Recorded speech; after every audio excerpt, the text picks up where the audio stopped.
All right, guys, got a couple of new models from Boldr Watch. These are obviously Odysseys. You guys can recognize the Odyssey line from a mile away, I'm sure, at this point. But like all the others, they are limited to only 100 per case, per model. And on the left, obviously, bronze. On the right, we're looking at a patina stainless steel. The first time I've seen them do that on the Odyssey line, as far as I can remember. Both of them are using the Sellita SW200 movement, so these are going to be on a premium end.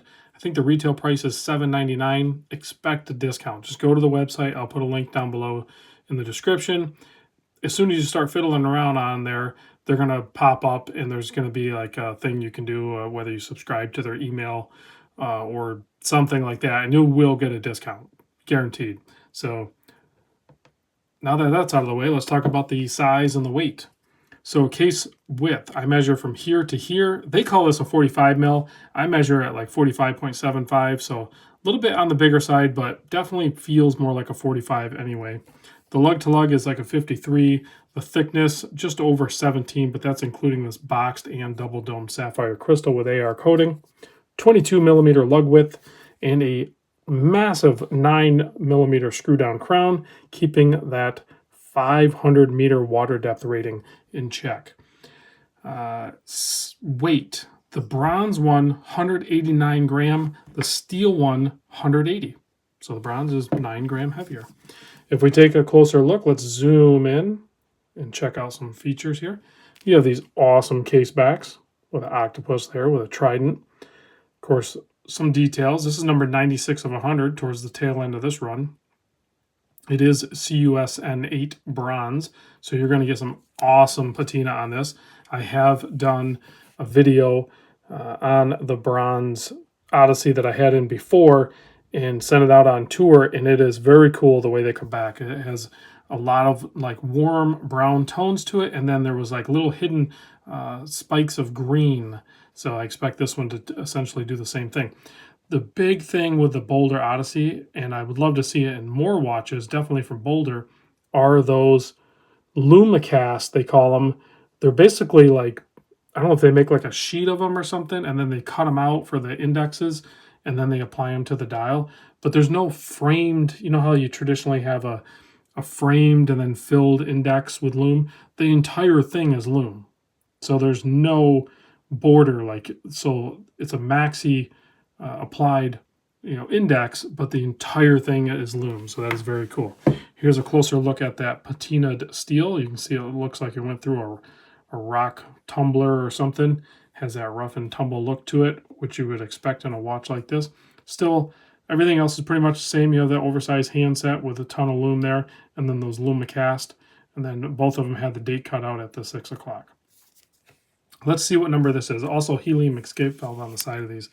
So, similar case back, actually identical case back but with different numbers. So this is number 94 of 100, again, towards the tail end of the run. Quick release spring bars on the rubber straps, but I don't know what else you're going to wear this on. It's going to end up on these rubber straps, 100%, because it's the only thing that really locks in really good. Man, that spring popped out on me again. So you gotta do this with all these watches. Whenever you get them in, just make sure they're fully seated inside there, as this one is not. So, and you have to manipulate it around and make sure it's clicked into place, and then give it a nice little tug and make sure, because you don't want it falling off on wrist. So that was something I showed in the unboxing, and it just did it to me again. It didn't do it again. Once you get them locked in, they're locked in. It's just something you need to check before you just pull it out of a box with any watch, any brand. Check the pins, check the links, check the, everything before you just go on about your merry way and think everything's going to be fine. So here it is on my 7¼ inch wrist. It is a beast. There's no denying it. But there's larger wristed guys out there than me that would love to have a watch this size, and there's guys my wrist and even smaller that just prefer those heavy, large watches. They want to know they're wearing a watch, and this is definitely going to fit that role. Matching buckle on both the stainless steel one and the bronze one. You can see the bronze one is already kind of like a little discolored. Pretty cool little design that's on there, actually.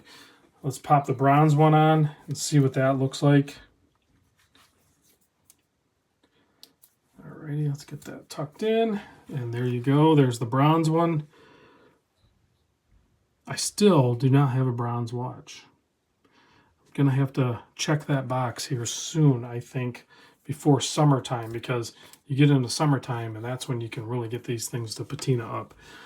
All right, there they are, guys. In all their glory. They come in like a really cool little pelican case too. Let's kill the lights and check the fantastic lume out on these.